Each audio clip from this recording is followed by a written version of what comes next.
So this patient has metabolic acidosis with respiratory alkalosis. So if it is a metabolic issue, remember the compensation will be respiratory. And if it is an acidosis issue, then remember that the compensation will be alkalosis. That is it. This is not difficult. Now people are thinking about nephric tubules and all those things. Oh, come on. We are going to write QE1. It's at the level of a medical student. So remember, if it's a metabolic issue, the compensation will be respiratory. If it is an acidotic issue, the compensation will be alkalosis.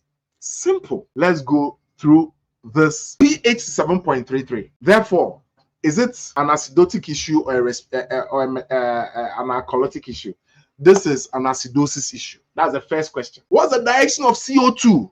The direction of CO2 is that CO2 is high. CO2 is high. So pH is going down, CO2 is going up. So this is a respiratory acidosis issue. Do I need HCO3 to come in to help me make my diagnosis? No. So if it's a respiratory acidosis issue, where do I expect my compensation to come from? My compensation should come from the kidney. So what then becomes my final diagnosis?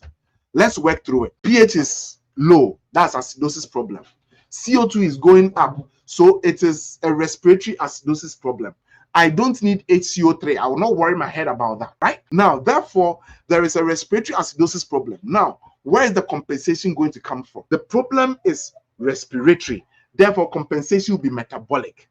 The problem is acidosis. Therefore, compensation will be alkalosis. And therefore, my final diagnosis for this case is respiratory acidosis with metabolic compensation, which is metabolic alkalosis.